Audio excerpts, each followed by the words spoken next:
Did you have an ego as a newborn baby? How about as a 1-year-old? Maybe. In my last video, I talked about how ego evolved over the course of our evolutionary history. In this video, we will discuss how ego arises in the course of one's life. I'd like to start by reading an excerpt from one of my favorite books titled The Laws of Human Nature by Robert Greene. In this chapter I'm quoting from, Greene talks about how we all have a little bit of narcissism in us that's left over from childhood. And in this chapter, Greene writes a very applicable description of how ego arises in every single one of us and why. The reason we develop egos, as Greene says, is because we all desperately need, as children, attention. Here's what Greene says. Facing this dilemma from early childhood on, most of us come up with a solution that works quite well. We create a self, an image of ourselves that comforts us and makes us feel validated from within. This self is composed of our tastes, our opinions, how we look at the world, what we value. In building this self-image, we tend to accentuate our positive qualities and explain away our flaws.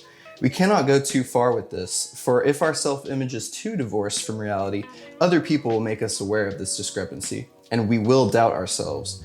But if it is done properly, in the end, we have a self that we can love and cherish. Our energy turns inward. We become the center of our attention. When we experience those inevitable moments when we are left alone or not feeling appreciated, we can retreat to this self and soothe ourselves.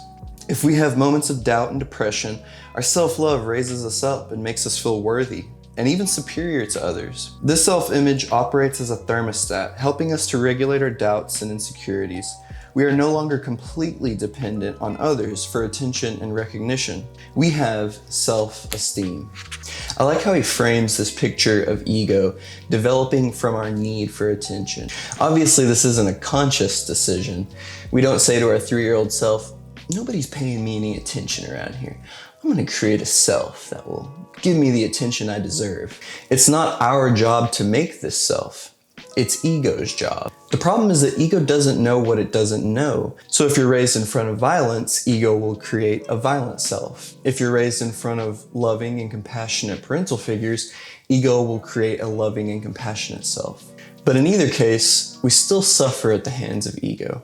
And we know that a huge amount of suffering in our lives comes from our identification with things. This is the ancient wisdom of Buddhism. But is some of this suffering a necessary evil? As we grow, our parents communicate to us that we are responsible for our behavior and that we must mind our manners.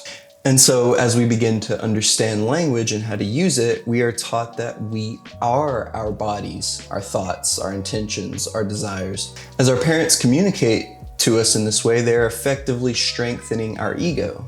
As Tolle pointed out, children suffer tremendously at the hands of their ego as they identify with their constantly changing emotions, which are quite powerful. I don't want you to think that I'm offering some kind of alternative for how you should raise your kids either, because there is no other way of communicating with a child. A child has to take personal responsibility for his or her actions and thus must form some concept of self. This is why I say that ego and the suffering it produces is a necessary evil. I think it's similar to the notion that general suffering and pain makes you a stronger and more capable person. But at some point in our lives, the suffering ego creates becomes unnecessary and redundant. How often do we find ourselves deeply offended by someone's offhanded remark about our nose and how big it is? From the moment we can talk, we're constantly faced with the challenge of defining ourselves with respect to something else. So how do we move beyond this? Can we move beyond this? No, we can't. Because ego is deeper than our personality. Ego creates our personality. And a big problem we face now and forever is that our desires pass through the filter of ego.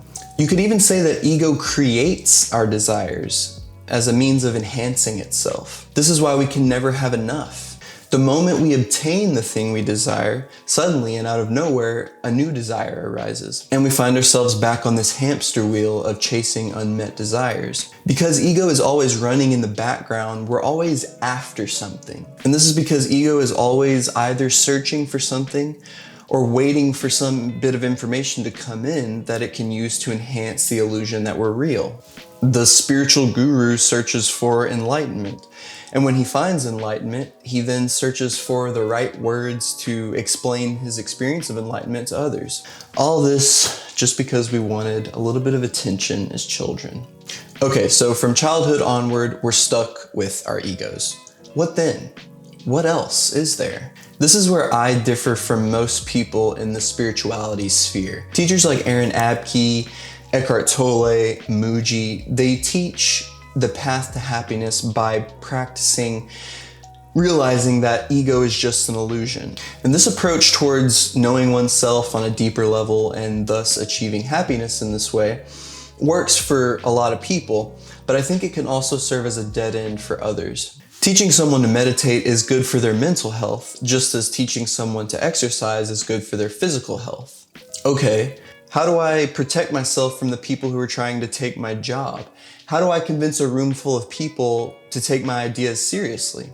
I'm getting a little off topic here, but you get where I'm going with this. We need to build a bridge between our nature as individual human beings and our nature as human beings as a whole. To build this bridge, we must shine a flashlight on our own ego and thus illuminate its many clever tricks.